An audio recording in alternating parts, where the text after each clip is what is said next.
189th meeting of the Security Council is called to order.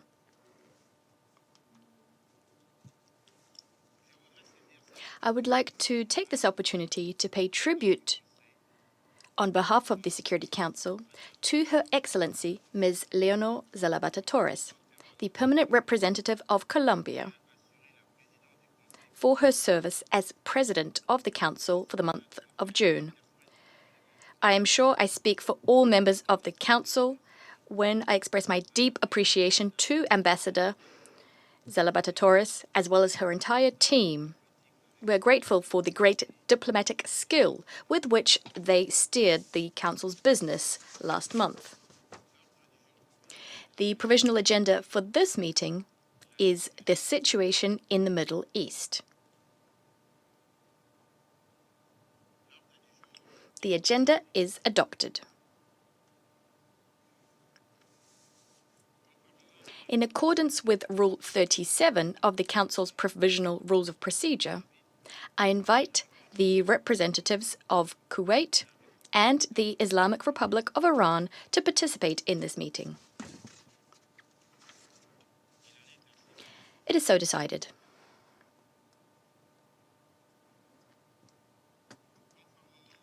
In accordance with Rule 39 of the Council's Provisional Rules of Procedure, I invite Ms. Elizabeth Speha, Assistant Secretary General, Department of Political and Peacebuilding Affairs, to participate in this meeting. It is so decided.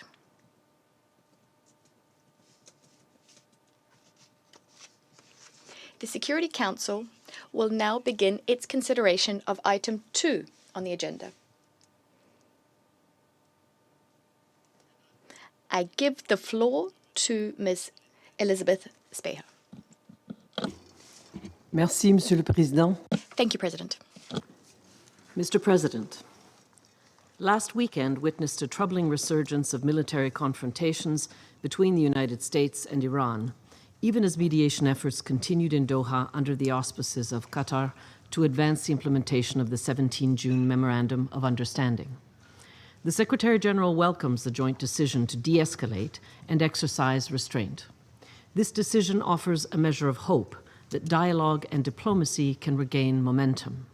At the same time, the events of the weekend serve as a stark reminder of the fragility of the current situation and the acute risks of further escalation. Mr. President, while developments surrounding the recent escalation have been widely reported, allow me to provide a concise overview of the facts as we understand them.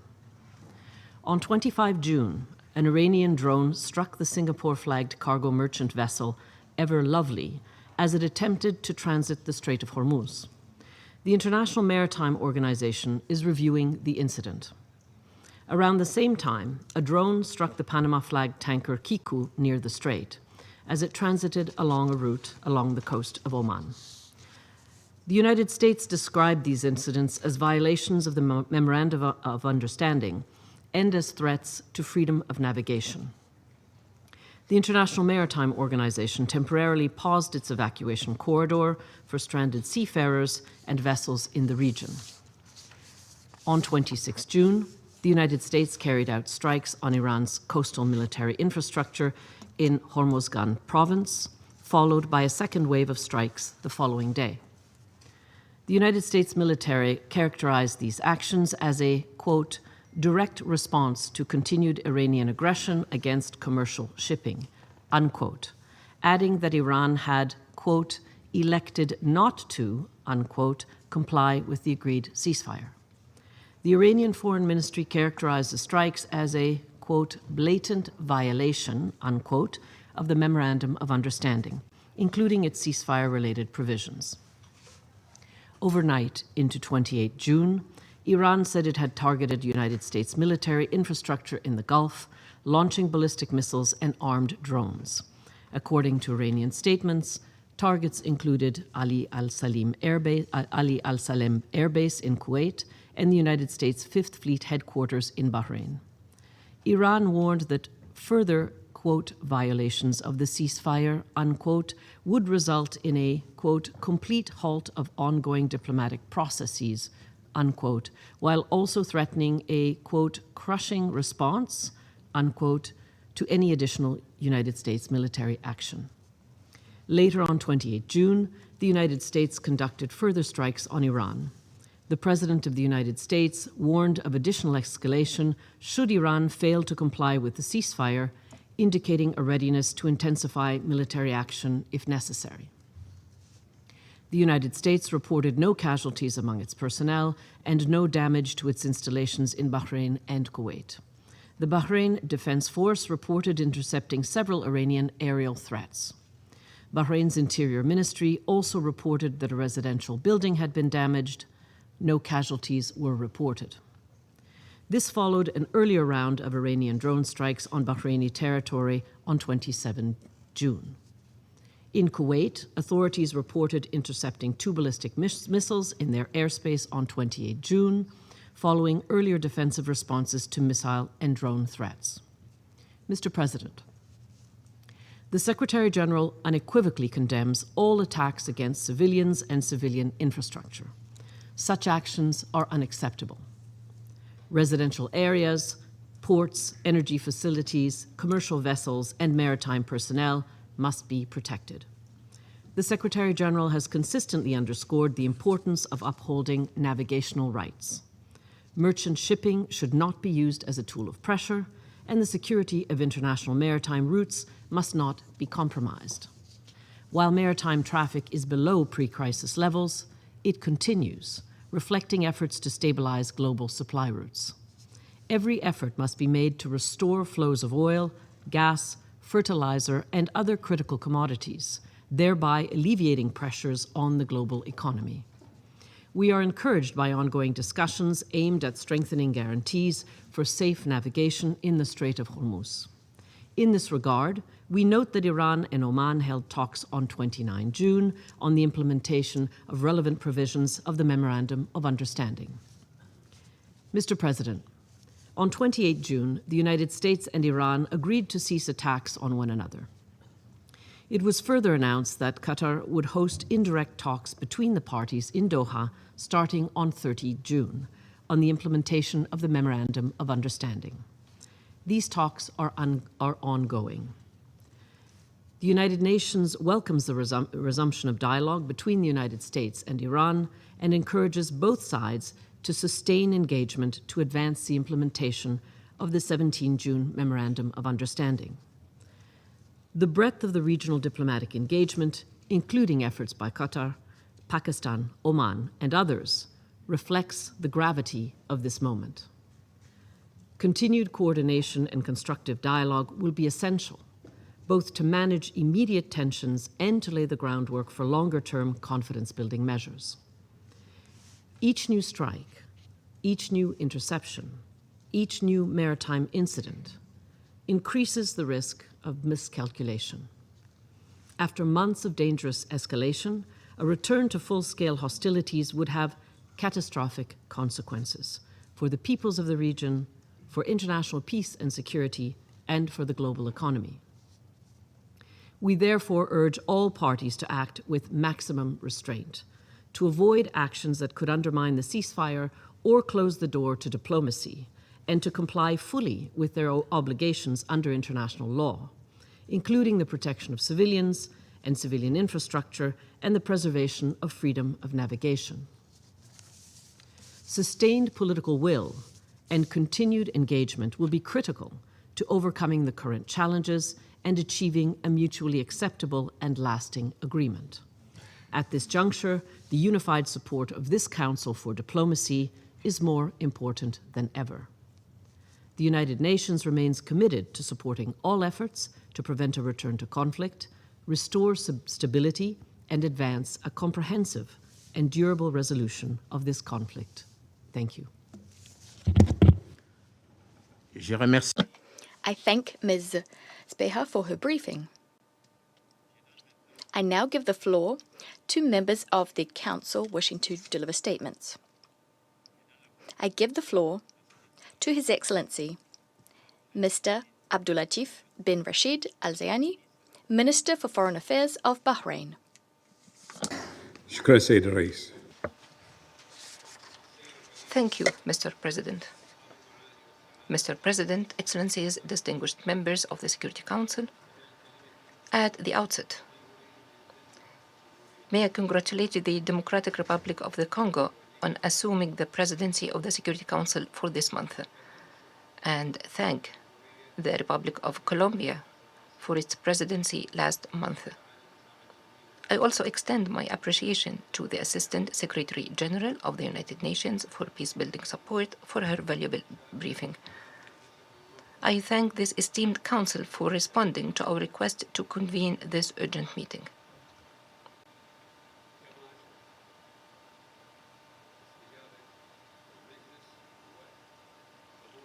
And I thank the Council for its response and the participating and attending countries, in particular our colleagues from the GCC countries and the Hashemite Kingdom of Jordan.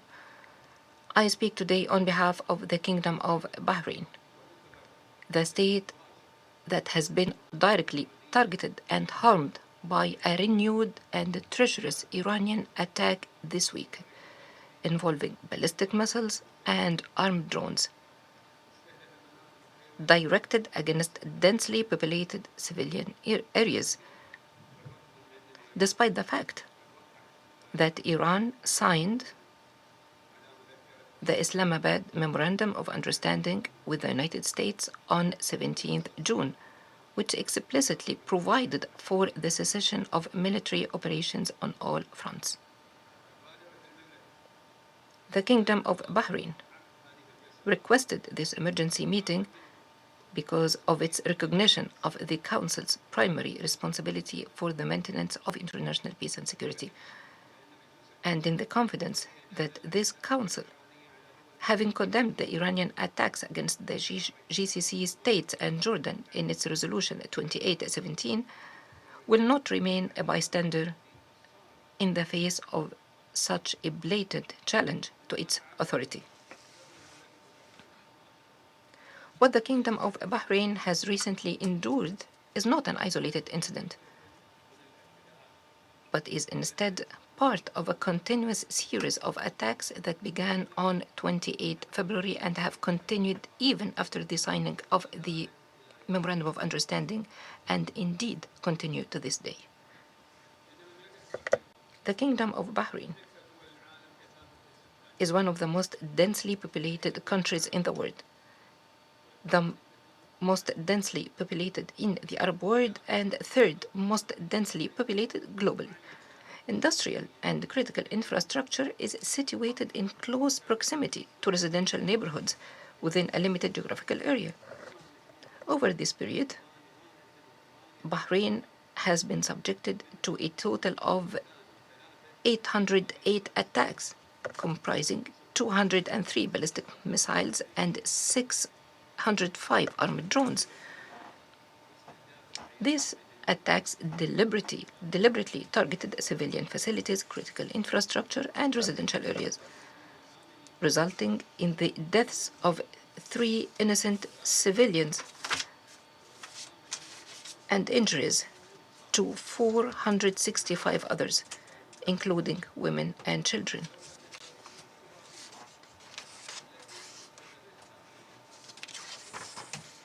Had it not been for the precautionary measures taken by the competent authorities, the consequences would have been far more devastating. The effects of these attacks have extended well beyond human and material losses. They terrorized peaceful civilians, spread fear among the population, and severely disrupted normal daily life. Conduct expressly prohibited under the international humanitarian law, which criminalizes acts whose primary purpose is to spread terror among civilians. The precision with which the targets were selected and the repeated targeting of the same civilian sites demonstrates that these attacks were neither random nor incidental. Rather, They reflect deliberate, premeditated, and systematic planning carried out according to a systematic approach rather than as spontaneous reactions. Repetition alone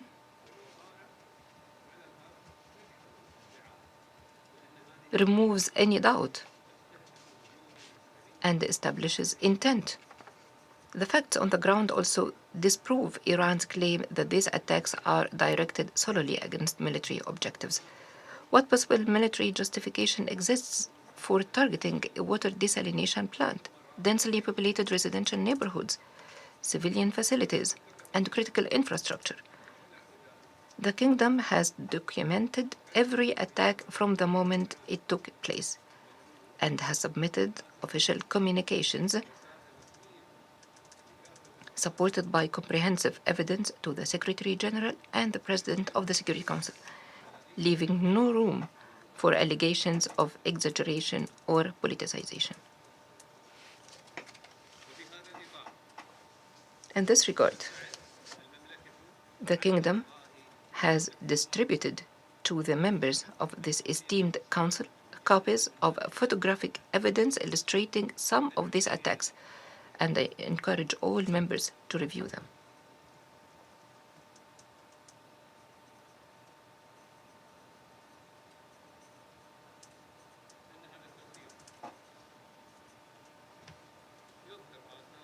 This visual documentation shows the damage inflicted on vital industrial facilities, occupied residential buildings, and civilian and educational facilities. You can see it. These images represent only a small sample of the overall destruction, yet they are sufficient to reveal the true nature of these attacks. The deliberate targeting of civilian lives, not military objectives, as falsely claimed by Iran. Mr. President,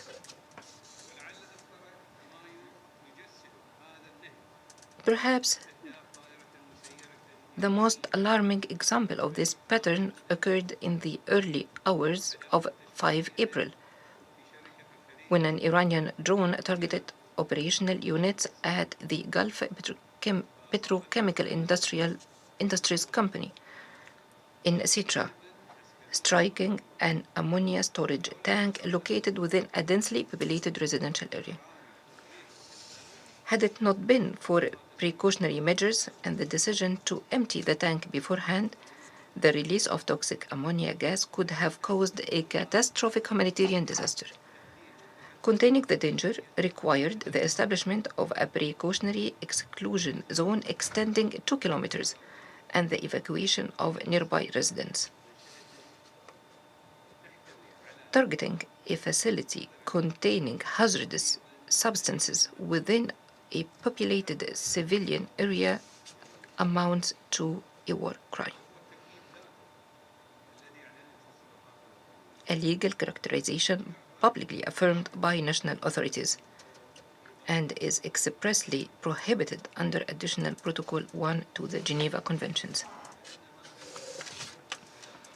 As for the claim that this aggression is merely a response to the acts of another state, Bahrain is an independent sovereign nation that is not a party to any conflict.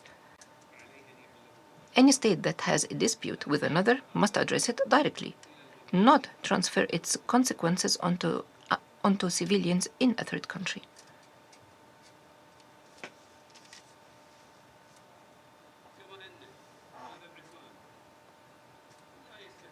Nor is this aggression directed solely against Bahrain. It threatens the security of the entire region.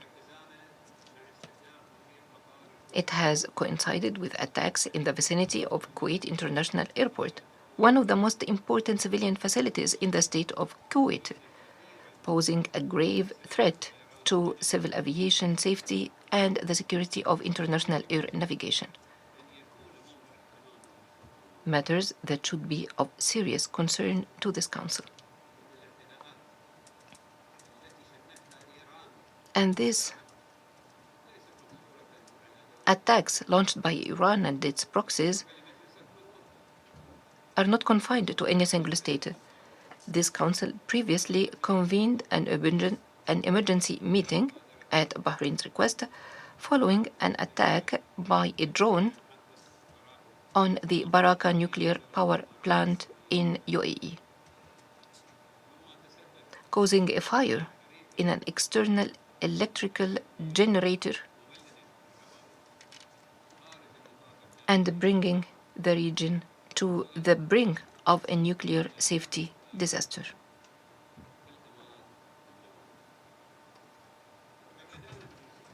This Council rightly condemned that attack as a flagrant violation of international law. Taken together, the pattern is unmistakable. From a chemical facility to a civilian airport to a nuclear power station, these are not military targets, as Iran claims, but part of a systematic campaign against the critical infrastructure upon which civilian life in our countries depends.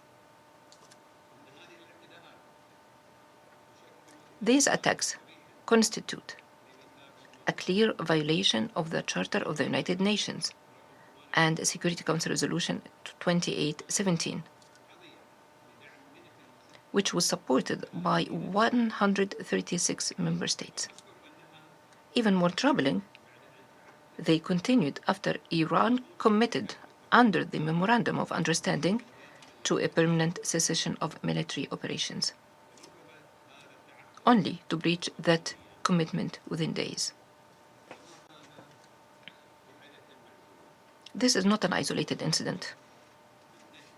It forms part of a recurring pattern of failing to honor international commitments, demonstrating that what ultimately matters is not who signs an agreement, but who faithfully implements it. Mr. President, in light of the foregoing, the Kingdom's principal demand is the immediate and complete cessation of these attacks. Accordingly, the Kingdom calls upon this esteemed Council to reaffirm its condemnation of the repeated Iranian attacks, require the Iranian regime to cease them immediately, and fully comply with Resolution 2817 and its obligations under international law, and establish an effective mechanism to monitor implementation and ensure accountability. The Kingdom further reaffirms its inherent right of self-defense under Article 51 of the Charter of the UN, while remaining fully committed to exercising the utmost restraint and to pursuing peaceful solutions. The credibility of this Council is measured by its ability to protect peaceful nations and deter aggressors. The value of its resolutions lies not in their adoption, but in their implementation. What value does a resolution have if its violation carries no consequences? The beginning and end of this matter is simple. These attacks must stop immediately. We are confident that this Council will rise to that responsibility. Thank you, Mr. President. I thank His Excellency Mr. Al-Zayani for the statement. I now give the floor to the representative of Greece. Monsieur le Président. Thank you, President. Moi tout d'abord. Allow me to begin by congratulating you on your accession to the Council's presidency for the month of July. And I wish you every success. I wish to assure you that you can count on our constructive commitment. I would also like to congratulate Colombia for the successful presidency throughout the month of June. Elizabeth Specker for her briefing. Greece is deeply alarmed by the latest missile and drone attacks reportedly directed by Iran against the Kingdom of Bahrain and Kuwait. We unequivocally condemn these attacks and express our full solidarity with Bahrain, as well as with all countries in the region that continue to be targeted. Our GCC partners did not seek to be drawn into this conflict and should not be exposed to attacks on their territory, people, or critical infrastructure. These actions are a clear violation of Security Council Resolution 2817 of the Charter of the United Nations and of international law. From the outset, Greece has stood by her GCC partners. Moreover, in this new environment in the Middle East, GCC countries are indispensable partners to collectively act and shape a regional security architecture which will ensure long-term security and stability, safeguarding the sovereignty and territorial integrity of Bahrain and other countries in the region.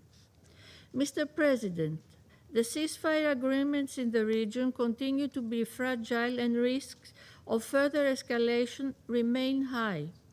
Greece strongly supports the ongoing diplomatic efforts and, in particular, the negotiations between the United States and Iran so as to create the conditions for sustained de-escalation, address legitimate security concerns, and bring a stable and lasting peace in the region. At the same time, we strongly believe that Iran must never acquire a nuclear weapon. Preservation of the non-proliferation regime is a precondition for sustainable stability. Full cooperation with the IAEA, transparency, safeguards, compliance, and verification are essential to rebuild trust and assure the exclusively peaceful nature of Iran's nuclear program. We call for a swift resumption of cooperation between Iran and IAEA, including through a visit by IAEA inspectors in Iran as soon as possible. Diplomacy must remain the path to be followed in order to produce an effective, verifiable, and durable outcome. Finally, Mr. President, Greece attaches paramount importance to maritime security and freedom of navigation. The Strait of Hormuz must immediately return to the status quo ante of safe, normal, and unimpeded passage. All vessels should enjoy the right of transit passage in accordance with UNCLOS without any form of obstruction, intimidation, or interference, including mines, unlawful fees, tolling, or other restrictions, including after the 60 days period. The strait should not be used as a bargaining chip in the current negotiations and beyond, as disruptions in the strait affect not only the countries of the region, but also global trade, energy security, food security, and international peace and security. The implementation of the agreement will contribute to the gradual normalization of maritime traffic and the restoration of confidence in international shipping. At this critical juncture, the Security Council must send a clear and united message. Attacks against countries of the region must stop. Resolution 2817 must be fully implemented. Maritime security and freedom of navigation must be safeguarded, and diplomacy must prevail. I thank you. Je remercie. I thank the representative of Greece for the statement. I now give the floor to the representative of the United Kingdom. Thank you, President. And let me start by congratulating the DRC on assuming the presidency for for the month of July. You can count on our support. I also thank the delegation of Colombia for their excellent stewardship of the Council for the month of June. I thank ASG Speha for briefing us today, and I welcome Foreign Minister Al-Zayani of Bahrain back to the Council, as well as the representative of Kuwait. President, the United Kingdom strongly condemns Iran's reckless attacks against Bahrain and Kuwait and on international shipping in the Strait of Hormuz. First, these attacks are directly contrary to Resolution 2817, put civilian lives in danger, and risk destabilizing an already fragile region. We stand in solidarity with Bahrain, Kuwait, and all our partners across the Gulf.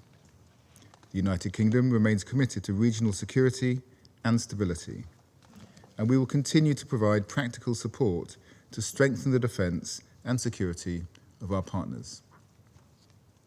Second, the UK gives our strong backing to the International Maritime Organisation's efforts to evacuate vessels and seafarers, which have seen a number of vessels able to safely exit the strait, some after months of being stranded. The IMO have had to pause their efforts as a direct result of these attacks, and we hope they will be able to resume their work as soon as possible. We call for the right of transit passage to be fully restored in the Strait of Hormuz, in accordance with international law, as reflected in the United Nations Convention on the Law of the Sea.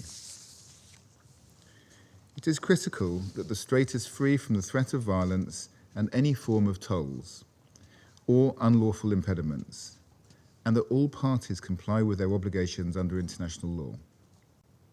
The UK is committed to playing our part to achieve this, including through a strictly defensive and independent multinational military mission led jointly with our French partners to provide reassurance to commercial shipping.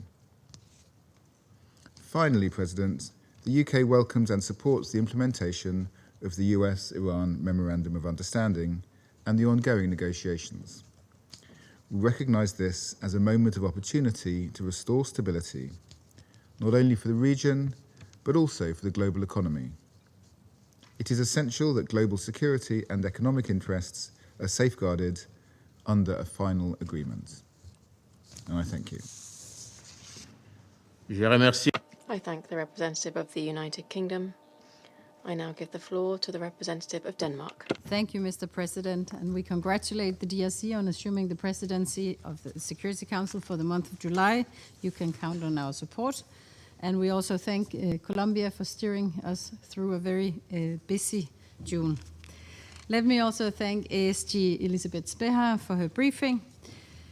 Denmark strongly condemns Iran's recent drone and missile attack against Bahrain, Kuwait, and in the Strait of Hormuz. We stand in full solidarity with the people of Bahrain and Kuwait and all countries in the region which have been targeted by Iran's indiscriminate attacks. Mr. President, the recent attacks by Iran are unacceptable. They pose a threat to the safety and stability of the entire region. They're putting civilian lives at risk, and they undermine efforts to achieve peace and security, while also negatively impacting the freedom of navigation. We reiterate our call for de-escalation and our call on all parties to show maximum restraint and comply with international law, including international humanitarian law. Resolutions of this Council must also be respected. In Resolution 2817, the Security Council demanded the immediate cessation of all attacks by Iran against countries of the region. Denmark urgently calls for its full implementation. Mr. President, these attacks risk destabilizing an already volatile situation. This is not only impacts civilians across the Middle East, but reverberates far beyond, as we have seen with Iran's unlawful closure of the Strait of Hormuz. As a maritime nation, Denmark has continuously called for respect for freedom of navigation. Iran's actions in and around the Strait of Hormuz have led to food shortages, rises in energy prices, and other adverse effects across the world. They also undermine international efforts to restore regional security. Denmark welcomes the Memorandum of Understanding between the United States and Iran. We also thank Pakistan, Qatar, and all other mediators for their efforts. This agreement represents a moment of opportunity to restore regional stability, restore a fully open Strait of Hormuz with safe passage, and ensure that Iran never acquires a nuclear weapon. It is vital that the ceasefire is sustained, and we encourage the parties to continue negotiations within the framework of the MOU to achieve a permanent end to this war.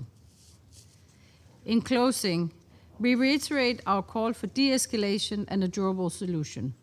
Denmark remains committed to ensuring freedom of navigation in the Strait of Hormuz and supporting efforts to safeguard peace, security, and stability in the Middle East and beyond. I thank you. I thank the representative of Denmark for the statement. I now give the floor to the representative of Panama. Thank you, Mr. President. We'd like to thank Ms. Elizabeth Spihar, Assistant Secretary General for the Department of Political and Peacebuilding Affairs, for her briefing. Furthermore, we welcome His Excellency Abdulatif bin Rashid Al Zayani, Minister for Foreign Affairs of the Kingdom of Bahrain. We also recognize here the presence of the permanent representatives of the State of Kuwait and the Islamic Republic of Iran, who are joining us for this meeting. Excellencies, we regret that the reason for this meeting is a fresh indiscriminate attack against the Kingdom of Bahrain and the State of Kuwait, perpetrated in blatant violation of their sovereignty and territorial integrity and in contravention of the Charter of the United Nations and international law. Such events once again put the civilian population at risk and fuel regional instability. We cannot allow such action to become normalized. Respect for the sovereignty, territorial integrity, and the prohibition on the use or the threat of use of force represent fundamental principles of the international order and must be respected by all states without exception. Equally worrisome is the fact that the decisions of this Council continue to go unheeded. Resolution 2817 of 2026, supported by 136 states, clearly requires the Islamic Republic of Iran to immediately and unconditionally cease any provocation or threat against neighboring states. Failure to comply with this resolution not only erodes the Security Council's authority, but also undermines regional and international efforts to achieve a durable solution.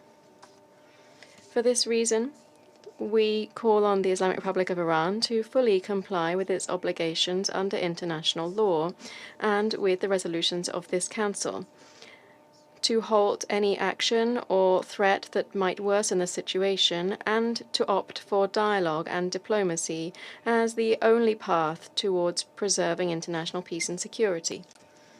President, it is essential to fully restore safety of navigation in the region as a condition for the normalization of international trade and the stability of global supply chains. In this context, we reiterate our steadfast commitment to freedom of navigation and to full respect for international law of the sea, particularly the United Nations Convention on the Law of the Sea. This legal framework represents the basis of the legal order of the oceans. It guarantees essential rights and obligations for international maritime security. Panama roundly condemns the recent attack against a Panamanian-flagged ship on the 27th of June in the Strait of Hormuz, which was carrying around 2 million barrels of oil. This event is absolutely unacceptable and represents a grave threat to international maritime security. We demand full respect for international law and the security of seafarers. In addition, we recognize and support the work of the Secretary General of the IMO, Arsenio Dominguez, and the Secretariat of the organization, whose efforts have contributed to facilitating the safe evacuation of 115 vessels and approximately 2,500 seafarers who remained in the Strait of Hormuz. We fully trust that the ongoing diplomatic efforts will enable progress towards the full implementation of the Memorandum of Understanding between the United States and Iran, as well as enabling a constructive step towards the easing of tensions and building regional stability. Thank you. I thank the representative of Panama for that statement, and I now give the floor to the representative of the Russian Federation. President, at the outset, we'd like to thank the Colombian delegation for their presidency of the Security Council in June. And you, Mr. President, we'd like to congratulate you on assuming the presidency of the Security Council for the month of July. We wish colleagues from the DRC every success throughout their presidency. You can count on our support. We welcome the participation in today's meeting of the Minister of Foreign Affairs of Bahrain, Mr. Abdulatif bin Rashid Al Zayani. We thank ASG Elizabeth Speha for her briefing. Since the start of the escalation of the conflict in the Middle East in late February 2026, the Russian Federation took a principled and objective position vis-à-vis developments. Russia has consistently condemned the aggression waged by the US and Israel against Iran. We pointed out that strikes on civilian infrastructure in all countries of the region are unacceptable. We stressed the need for respect for the sovereignty and territorial integrity of countries in the region as well. We're in favor of resolving the situation through political and diplomatic channels. There is, nor can there be, alternatives to this path. Against this backdrop, the Russian Federation welcomed an agreement on a cessation of the military conflict between the US and Iran, with Pakistan's and Qatar's energetic and effective mediation. The MOU paved the way for further negotiations and instilled hope of a fully fledged peace. And yet, at the end of last week, we witnessed strikes exchanged. This exchange could have threatened the ongoing diplomatic efforts. As far as we can tell from the information we're receiving, first, an attack was waged on a Panamanian-flagged tanker in the Hormuz Strait, supposedly by Iranian forces. Then the US struck sites linked to military intelligence, communications, UAV warehouses, and anti-missile defense positions in the territory of the Islamic Republic of Iran. In response, the Iranians attacked the infrastructure of the US armed forces on the territory of Bahrain and Kuwait. We believe that Iran, much like any other UN member state, has the right to self-defense, in accordance with Article 51 of the UN Charter. The enemy's military sites are, in this instance, logical targets. They do not enjoy immunity. We also heard statements by Iranian officials stating that these retaliatory strikes were conducted specifically on US military infrastructure in the region. If, during the strikes, civilian sites were damaged, well then that warrants condemnation. Deliberate attacks on civilian infrastructure, irrespective of the country in which it's located, whether that be Iran or Arab states in the Gulf, are unacceptable. Russia has unswervingly underscored this in different fora, including at the Security Council. Mr. President, we shouldn't forget that there is just one root cause of these outbursts of escalation in the Middle East. That is the US and Israeli aggression against Iran, which is not just a particularly flagrant violation of Iran's sovereignty, but which also posed a threat to the security of many other states in the region. In this context, we regret that our Arab friends were once again held hostage to yet another exchange of strikes between Washington and Tehran. In this case, the problem, from our vantage point, is related to the fact that the instigators of the military escapade against Iran, well, if they did think about the security of their partners in the region, it was only as an afterthought.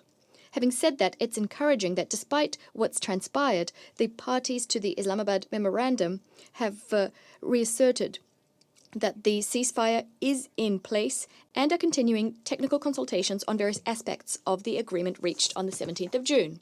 We stand convinced that during this very sensitive period, heavy with responsibility, it's necessary to unswervingly implement the understandings crafted by Washington and Tehran so as to ensure there are no new flare-ups of conflict throughout the entire Middle East, including Lebanon.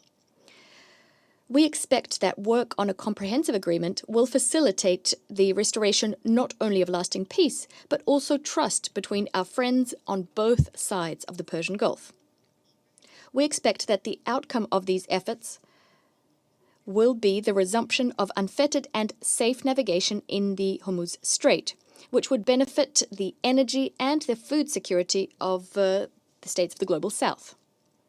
The Russian Federation is open to facilitating the crafting of a comprehensive long-term agreement between the US and Iran, as well as a broader regional agreement, should there be demand for our assistance. Against this backdrop, we'd like to once again draw your attention to the updated version of the Russian concept for collective security in the Persian Gulf zone, which we transmitted to our Arab and Iranian partners at the end of May. This document calls for gradual steps towards unblocking conflict situations, the principle of equal and indivisible security, the development of confidence-building measures, as well as ensuring the freedom of navigation in the Hormuz Strait on the basis of international law. We hope that this initiative will inject momentum into a substantive discussion on how we can build a post-conflict architecture of international relations in the region. We stand ready to continue providing diplomatic support to efforts aimed at stabilizing the situation in the Middle East. Mr. President, on a separate note, we'd like to underscore that the Security Council bears a special responsibility for maintaining negotiations and creating conducive conditions thereto. The Security Council should take a balanced and objective stance. We should avoid whipping up further tensions by making sudden moves, leveling politicized allegations, and ignoring the overall context of the situation. Any possible initiatives should be equidistant and aimed at ensuring a comprehensive settlement. Russia is unswervingly ready to take a constructive role in crafting an overall Security Council position on this issue. I thank you. I thank the representative of the Russian Federation, and I now give the floor to the representative of the United States. I want to congratulate the DRC for its presidency, and I would like to welcome once again Foreign Minister Zaidi to the Council, and thank you, Assistant Secretary General Sperhar, for your briefing. Colleagues, 3 months ago, through Resolution 2817, led by the Kingdom of Bahrain, this Council stood with our friends in the Gulf without opposition.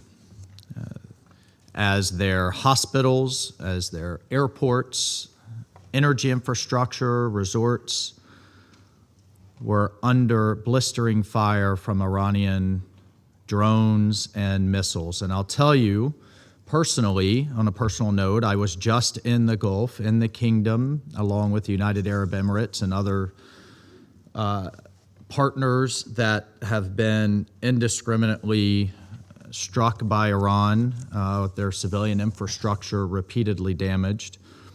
I visited some of the locations that the Iranians have hit, and if you have any doubt about Iran's intentions, I encourage each one of you to go. Go and talk with the Bahrainis, visit Manama,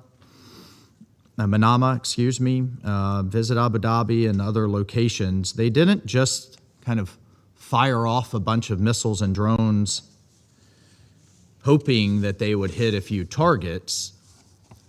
It was deliberate, it was well planned, it was malicious.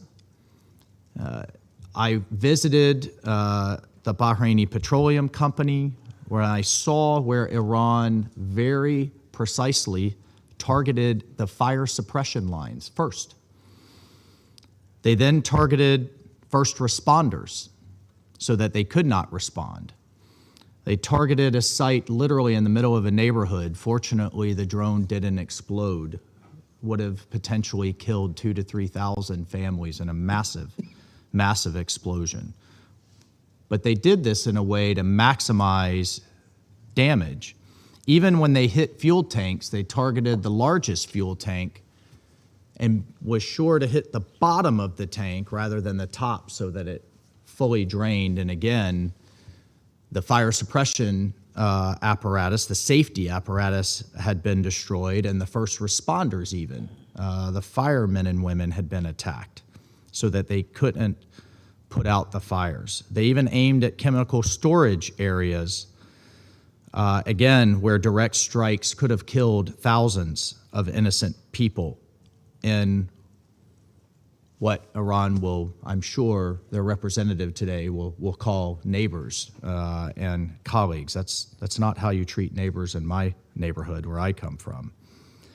Meanwhile, they've stopped every ship from transiting the Straits of Hormuz, and it didn't matter if the ship was carrying fertilizers to farmers in Africa, aid to Sudan, fuel to Japan, whether they were involved in this conflict or not. We've heard talk today of root causes. I don't think farmers in East Africa were involved in root causes. Civilian, military, didn't matter. Iran sought to punish the world, all of us, all of you, people who had no interest, no party, even no knowledge of their nuclear aspirations. Just this week, the UN Trade and Development Agency found that Iran's closure of the Strait of Hormuz will have lasting effects on 61 developing economies. Again, let's go back to the talk of root causes from our Russian colleagues. Okay, hit back on military sites, fire back on United States bases in the region, fire back on Israel even. But 61 developing countries that will suffer now, or their crops won't grow, because Iran sought to indiscriminately and seeks to indiscriminately punish the world because of their views in this conflict. Iran cannot, and we cannot allow it to hold the world's economy hostage. So many innocent civilians around the world are being affected. So as a response, Bahrain, our Gulf Arab allies, and others rallied a record-breaking 136 co-sponsors who spoke with one voice. Iran must stop its attacks on its neighbors and leave an international waterway, the Straits of Hormuz, open for all.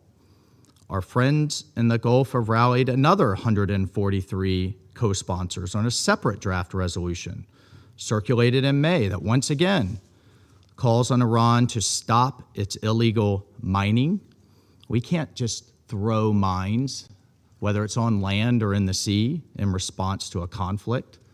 Illegal tolls, and respect international law for free passage for all. So we're here today because despite the diplomatic achievements and agreements, Iran still hasn't shown the world a basic level of decency and respect. Instead, they openly defy this council, their neighbors, and basic tenets of diplomacy. Members of this council told Iran, stop the attacks, open the strait. Iran's neighbors respectfully asked Iran, stop the violence, open the strait. Even their closest partners told them privately, stop the mining, stop the tolling, and open the strait. And just 2 weeks ago, the United States signed a memorandum of understanding with Iran. Its most basic premise, the strait's international waterways must be open. Attacks on civilian shipping must stop. And we're here today because Iran ignored that. Last week, Iran fired missiles and drones at civilian infrastructure in Bahrain and Kuwait. Why? Why? They also fired at commercial vessels transiting Omani territories. So again, we just heard, well, Iran has a right to defend itself. Okay. Do they have the right to attack Kuwait and attack random civilian ships flagged by Panama and Singapore in international waters? Is that a right under Article 51 of the UN Charter? I would think not.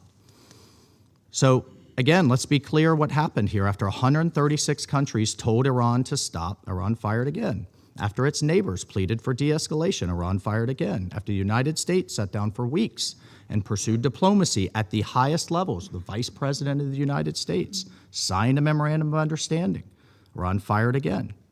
And after the Iranian people dared to speak out for a new Iran, the regime battered its own people, and they're still spending millions on internet suppression. Why? As an aside, as a tragic aside, executions in Iran have surged. Despite the internet blackout, we know this. Javad Zamani, Abdul Fazi Sayadi, 2 students, young men, were just executed 10 days ago in Iran. You know their crime? As it was rammed through a revolutionary court with no representation, their crime was, quote, waging war against God. That was their crime. That's the crime. And I look at their representative. I don't know how he lays his head on his pillow at night. But whatever false choice the Ayatollah's cronies present him, it's not the only choice. Amnesty International says these protesters are still the ones who weren't, the 40,000 who weren't machine gunned in the streets in the period of one weekend.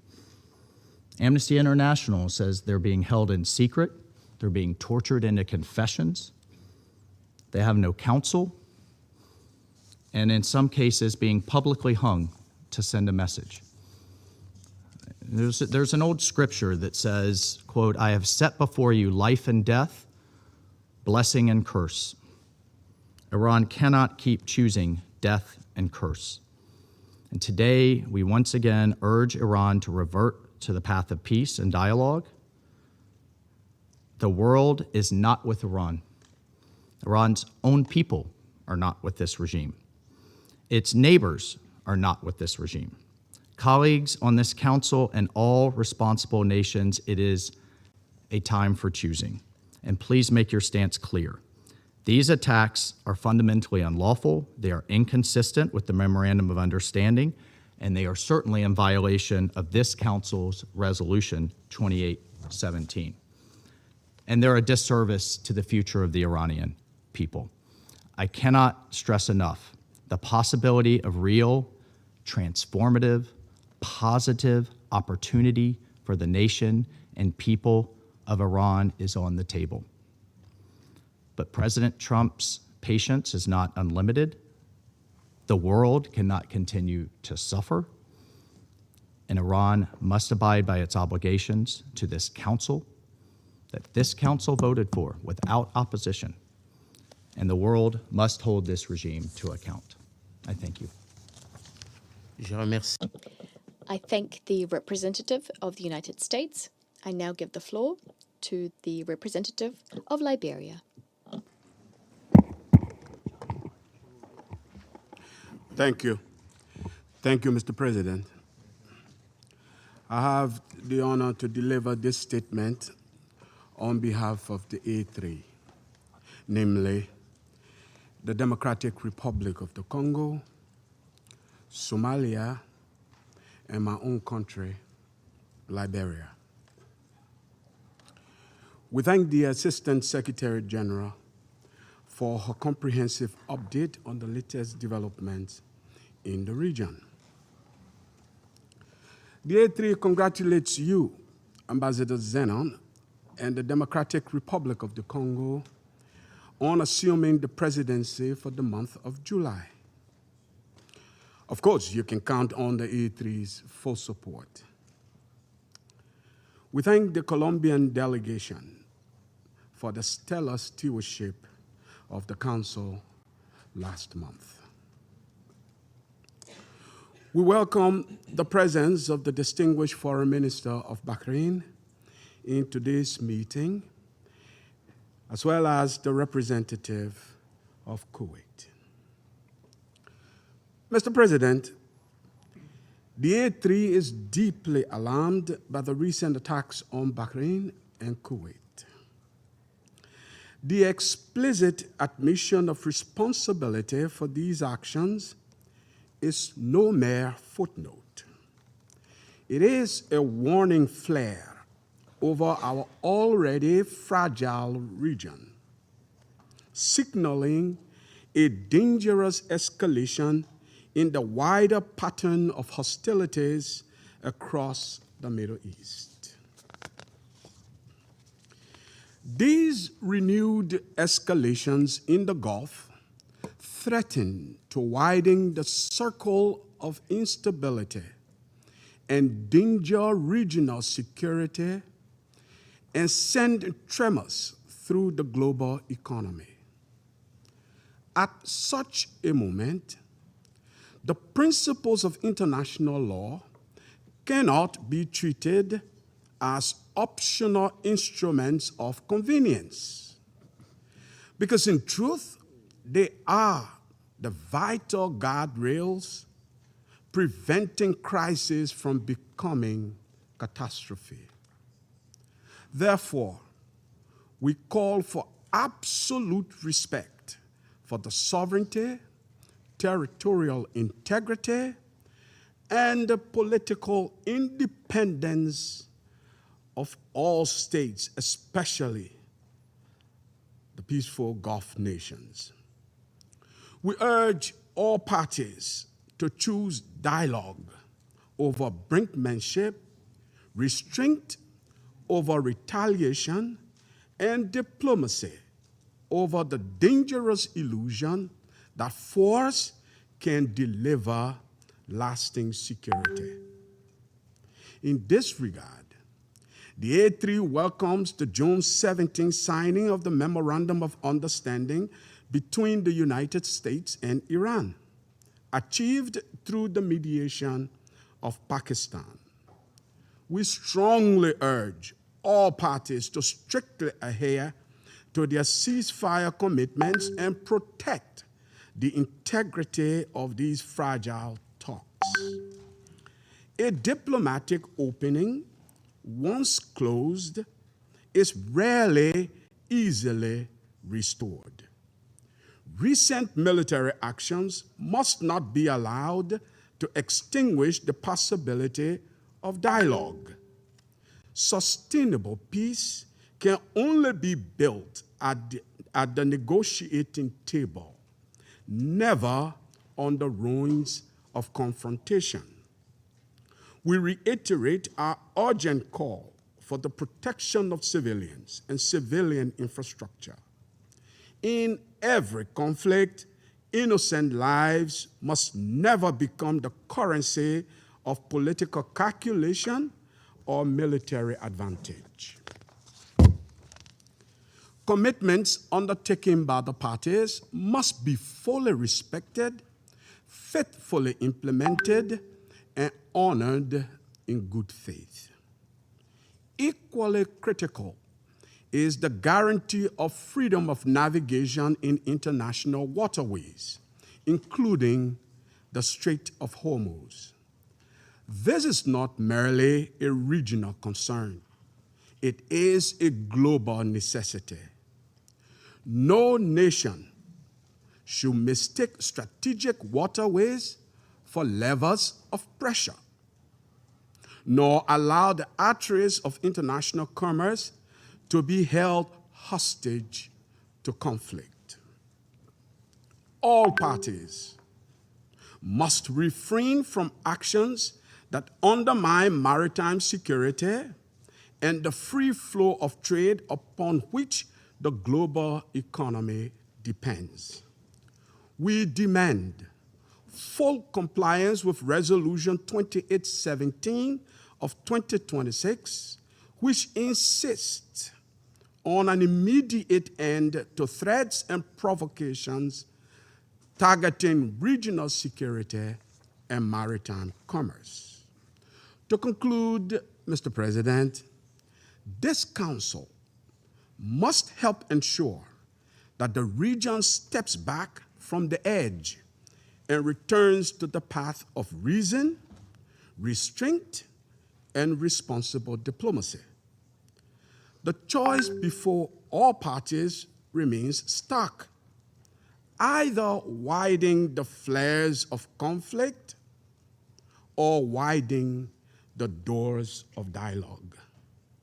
The A3 urges the latter because in the Middle East, as everywhere, peace is not preserved by the loudness of weapons, but by the courage of wisdom. I thank you for your kind attention. I thank the representative of Liberia, and I now give the floor to the representative of Latvia. Merci, Monsieur le Président. Thank you, President. At the outset, I'd like to congratulate the Democratic Republic of the Congo on assuming its function as President of the Security Council for the month of July. We wish you every success. You can count on my delegation's support. I also thank Colombia for the excellent steering of Council's work last month. And I thank Assistant Secretary General Spejar for her valuable contribution. And I do welcome the participation of His Excellency Abdulatif bin Rashid Al Zayani, Minister of Foreign Affairs of the Kingdom of Bahrain, to today's meeting, as well as the representative of Kuwait. Mr. President, we are once again meeting due to reckless attacks perpetrated by Iran, this time against Bahrain and Kuwait, on 28th of June, well after the signing of the Memorandum of Understanding on Cessation of Hostilities. These continuous attacks threaten regional stability, endanger the ceasefire agreement enshrined in the MOU.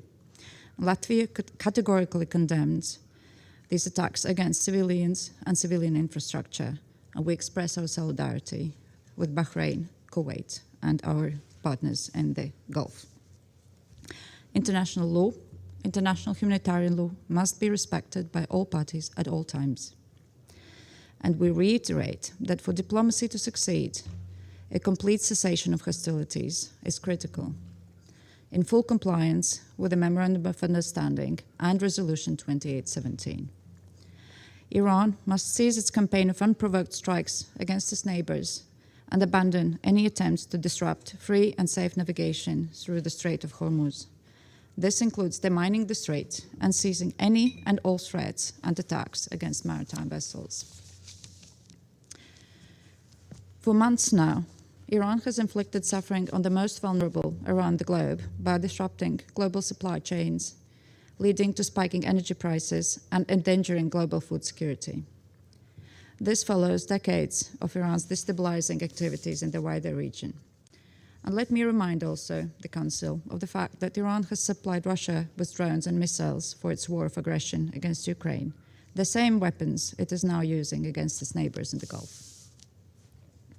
Mr. President, we reiterate our support for the ongoing negotiations between the United States and Iran and appreciate the mediation efforts by Pakistan and Qatar, among others.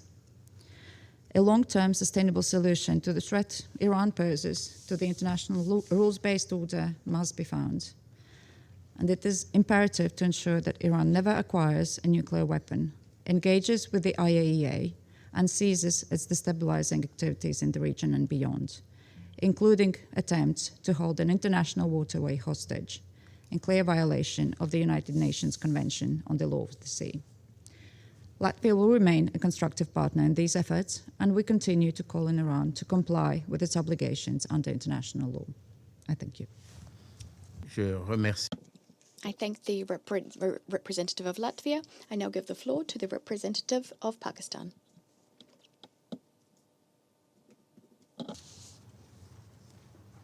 Thank you. Mr. President, let me join. I think it was China's turn. Yeah, please, go ahead. Je rectifie. Minor correction. I now give the floor to the representative of China. Thank you, President. At the outset, I would like to congratulate the Democratic Republic of the Congo on assuming presidency of the Council for this month. The Chinese delegation will fully cooperate with you and your colleagues. I would also like to take this opportunity to express my appreciation to Colombia for its work as president of last month. I thank ASG Spejar for the briefing and welcome His Excellency Foreign Minister El Zayani, as well as the representatives of Iran and Kuwait to this meeting. Recently, the United States and Iran exchanged a new round of strikes, with targets in Bahrain and Kuwait affected. China consistently advocates for observance by all parties of the purposes and principles of the UN Charter and opposes the use or threat of use of force in international relations. We call on all parties to stay calm, exercise restraint, and refrain from provocative rhetoric and military adventures to prevent straining and escalating the already tense situation. The sovereignty, security, and territorial integrity of regional countries should be respected. Civilian and non-military targets should be protected. China welcomes the U.S.-Iran follow-up consultations on MOU facilitated by Pakistan and Qatar to reach consensus on the upcoming negotiation mechanism. Facts have proven time and again that neither force nor might can resolve problems, and that dialogue and negotiation is the only right choice. With the joint efforts by all, the conflict finally made a turn towards dialogue. However, the ceasefire remains fragile. Whether peace can truly be achieved depends on the joint efforts of all parties. China wishes to highlight the following 3 points. First, comprehensive ceasefire and cessation of hostilities must be consolidated. This war has already caused tremendous losses to countries in the region. The flames of war must not be allowed to flare up. The U.S. and Iran should maximize good faith, implement the MOU in earnest, keep the momentum of negotiations going on, and overcome difficulties and interference with a view to reaching at an early date a comprehensive agreement that is mutually agreed upon by themselves, accepted by regional countries, and welcomed by the international community. Second, normal navigation in the strait must be resumed as soon as possible. The Strait of Hormuz is a strait for international navigation.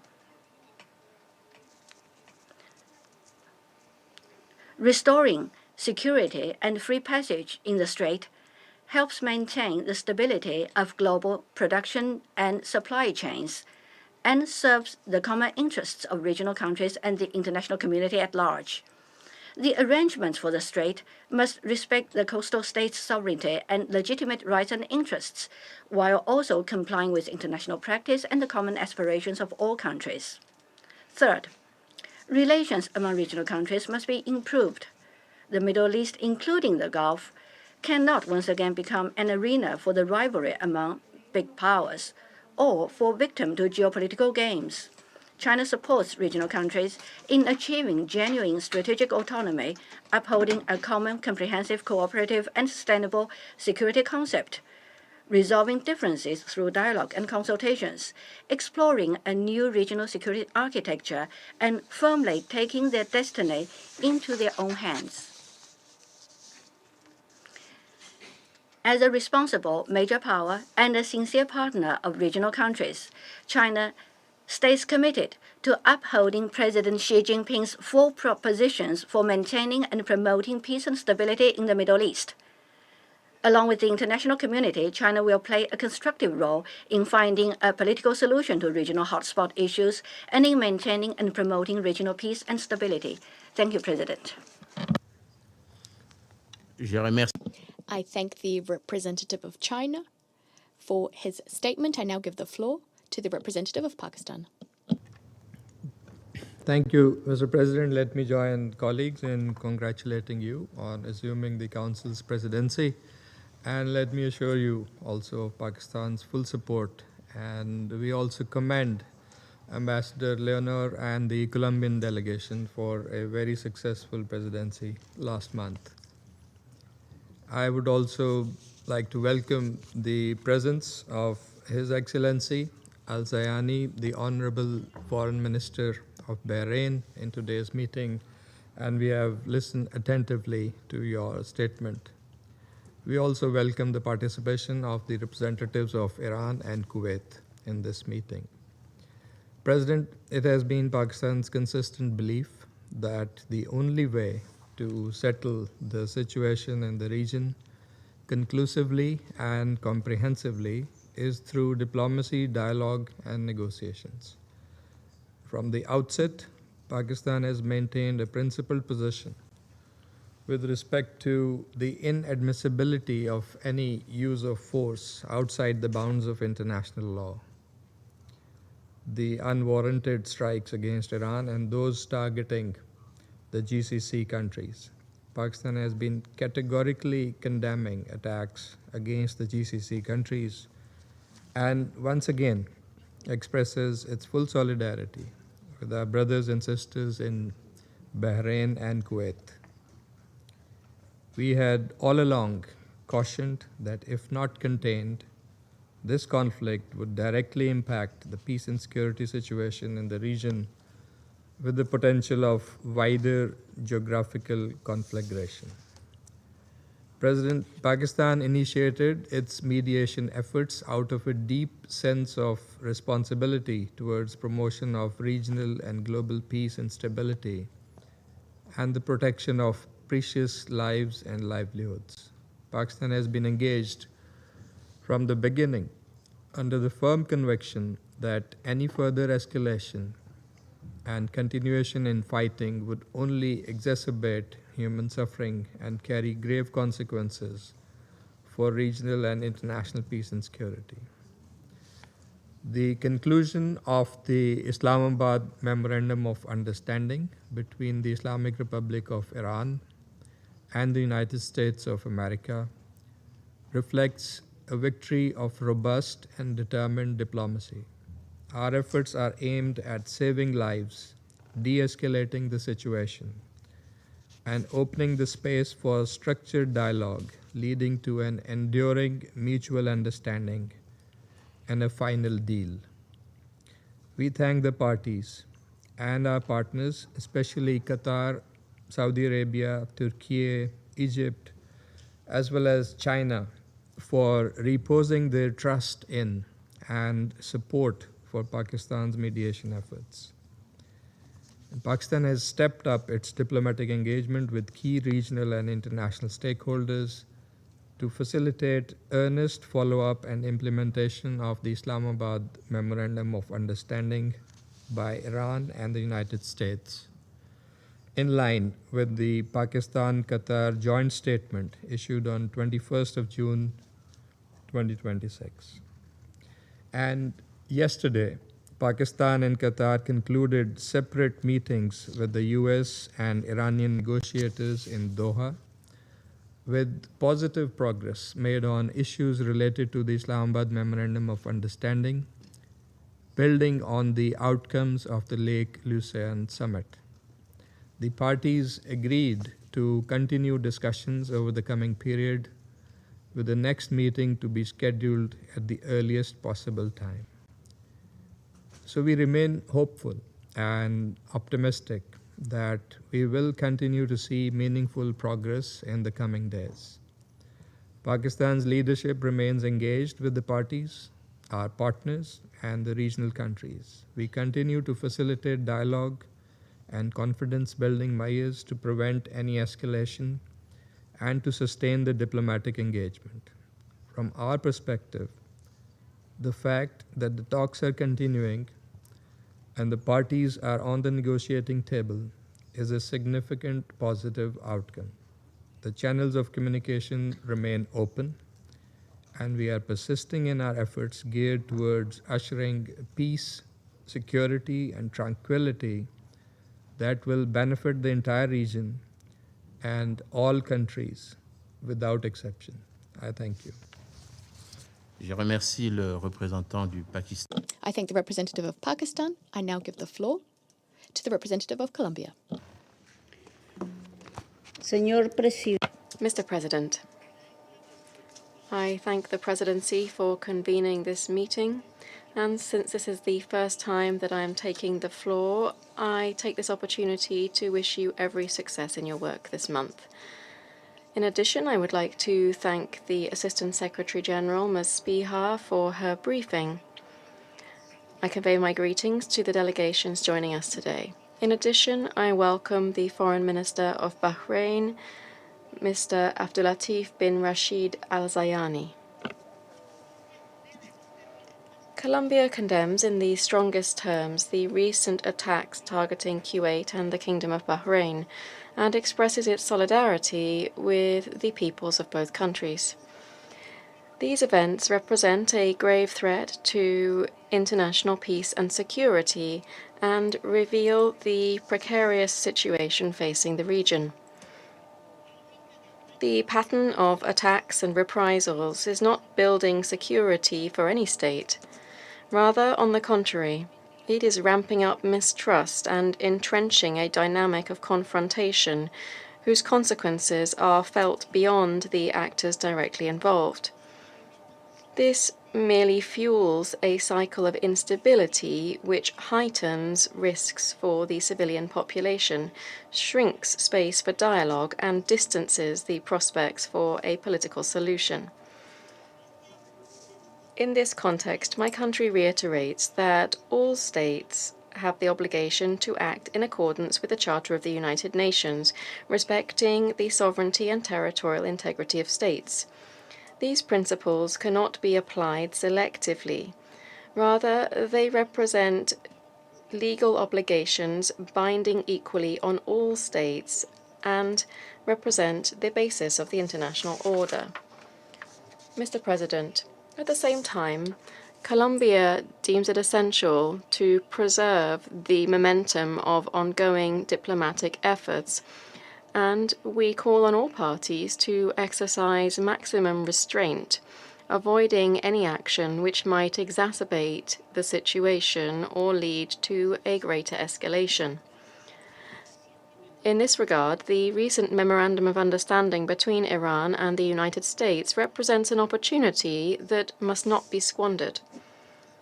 Although the events over the last few days have highlighted the fragility of this process, they also bear out the need to step up efforts to prevent the current escalation from either reducing or shutting off the political space that has begun to emerge. It is incumbent on all parties to act with the necessary responsibility and consistency to ensure that this opportunity gives rise to concrete results and is to the conditions that are conducive to reaching a lasting agreement. Colombia reiterates that only through respect for international law, good faith, and the peaceful settlement of disputes will it be possible to prevent a greater escalation and to preserve international peace and security. Thank you very much. I thank the representative of Colombia for her statement. I now give the floor to the representative of France. Thank you, President. Congratulations on acceding to the presidency of the Council. Without a doubt, you have our full support, and also our congratulations to Colombia on the very dense, active Colombian presidency in June.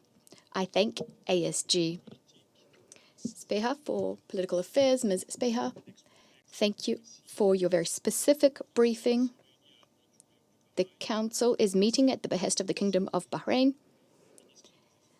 France would like to extend its greetings to the Minister of Foreign Affairs, His Excellency Mr. Abdulatif bin Rashid Al Zayani. We're meeting at the request of Bahrain following Iranian drone strikes on Bahrain on the 28th of June, attacks which resulted in the destruction of residential buildings in particular. These attacks, as well as Iranian ballistic missile attacks on Kuwait, attacks waged on the 27th of June, are unacceptable. These attacks constitute a flagrant violation of Resolution 2817, adopted by the Council in March of this year. France condemns these Iranian attacks in the firmest possible terms. We reiterate our unswerving commitment to the security, sovereignty, and the territorial integrity of all our partners in the Middle East. Since the start of this crisis, France has stood side by side with our partners as they faced unilateral attacks on their territory by Iran. We remain fully committed to participating in their defense. President, these attacks once again demonstrate the need for a lasting and comprehensive de-escalation in the region. The MOU signed by the US and Iran must pave the way for a lasting diplomatic solution, one capable of restoring the security and stability of the region as well as of stabilizing the global economy. France supports the mediators' efforts, as well as those of all parties, geared towards ensuring the discussions make headway and are concluded, and this across the various chapters. First and foremost, we must move without delay towards a complete reopening of the Hormuz Strait. The resumption of maritime traffic without restrictions, without tolls, is a necessary precondition for regional stability and the stability of the global economy. Attacks on commercial vessels must end immediately. Navigation through the strait without any must remain free, unconditional, and unrestricted, in keeping with the law of the sea. France, together with the UK and almost 30 states from various continents and the region, put forward the initiative of an independent, neutral, and defensive multinational mission, which stands ready to contribute to efforts to restoring the conditions for the safety of navigation throughout this international maritime route. This mission could participate in the demining of the strait and accompany commercial vessels transiting the strait. Dialogue is ongoing with all of the stakeholders to that end. Mr. President, detailed negotiations are also underway on the nuclear issue. We fully support efforts seeking to craft a robust agreement on non-proliferation, guaranteeing in a verifiable way that Iran never acquires a nuclear weapon. It is only the signing and implementation of such an agreement that would allow us to contemplate, when the time comes, the lifting of relevant Security Council sanctions which were reimposed in September of last year. President, France calls on all parties to abstain from any actions which could provoke a new military escalation, the consequences of which would be disastrous for the region and the entire world. We also call for perseverance on the path towards a diplomatic settlement. France is mobilized to contribute alongside parties to the enthronement of lasting peace. I thank you. Merci, le représentant. I thank the representative of France. I now give the floor to the representative of the Islamic Republic of Iran. Thank you. In the name of God, the compassionate and merciful, at the outset, I congratulate Congo on assuming the presidency of the Security Council and commend Colombia for its successful presidency in June. We have taken note of the statement delivered by the ASG, Ms. Espehar. Mr. President, at a time when technical talks facilitated by our Pakistani and Qatari brothers are focused on implementing the Islamabad Memorandum of Understanding, the Council is expected to refrain from convening a meeting that risks undermining these ongoing efforts. I categorically reject the baseless allegation made by the United States. Once again, the representative of the United States has resorted to lies and disinformation against Iran. The facts are clear. In the midst of diplomatic negotiation together with the Israeli regime, the United States betrayed diplomacy twice and launched 2 wars of aggression against Iran in blatant violation of the Charter of the United Nations and international law.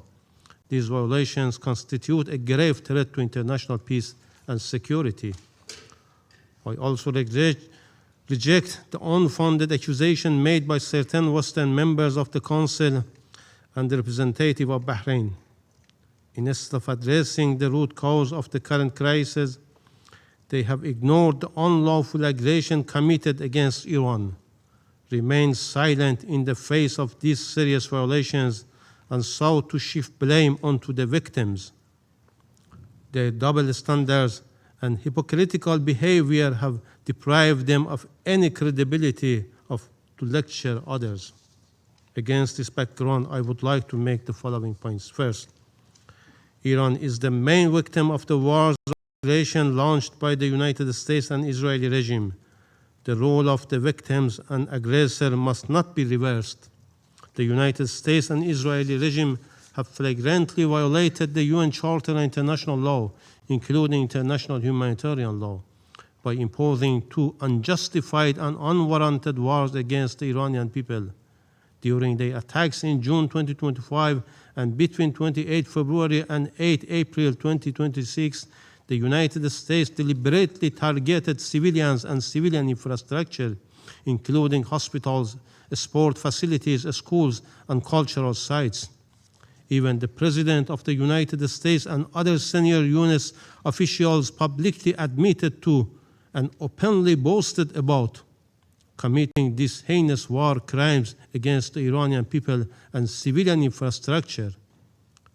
More than 4,800 civilians, including women and children, were killed. The killing of schoolgirls in Minab remains one of the most horrific examples of this atrocious crime. The Security Council failure to discharge its responsibilities has reinforced impunity and emboldened further unlawful acts. The United States and the Israeli regime bear full responsibility for all the consequences of these wars of aggression and must be held fully accountable.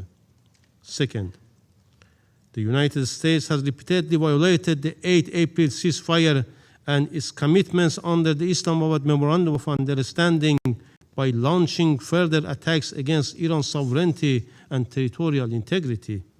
Iran has exercised its inherent right of self-defense in accordance with Article 51 of the Charter. Its defensive measures were directed against U.S. military facilities and bases and its assets in the region from which attacks against Iran were launched.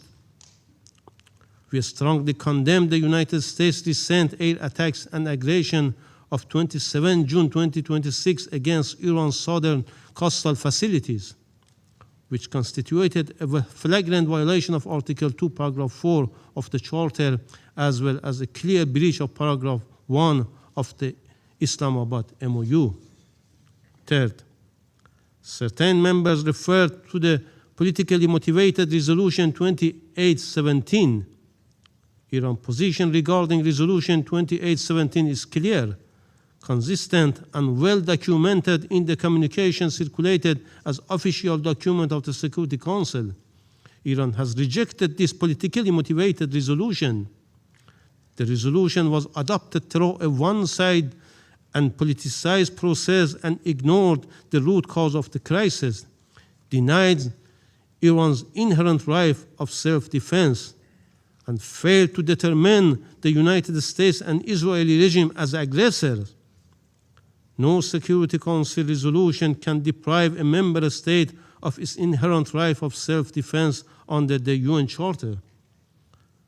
Should aggression against Iran continue, or should the United States continue to violate the MOU, Iran will continue to exercise this inherent right to protect its sovereignty and territorial integrity. Rather than blaming Iran, these Council members should call on the United States to honor its commitments, cease its unlawful actions, and comply fully with the UN Charter and international law. Fourth, despite the deep mistrust to the United States caused by its repeated violation and the U.S. betrayal of diplomacy, Iran engaged in diplomacy in good faith through negotiations facilitated by Pakistan and supported by Qatar, Turkey, Saudi Arabia, Egypt, China, and the Russian Federation.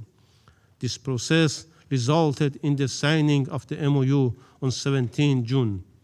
We express our appreciation to Pakistan and Qatar for their tireless efforts and invaluable contribution to this process.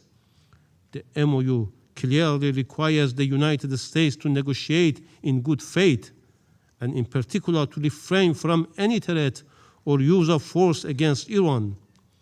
This commitment constituted a fundamental and indispensable obligation under the MOU, serving as an essential condition for preserving the confidence, stability, and good faith necessary for the successful continuation of the negotiation process.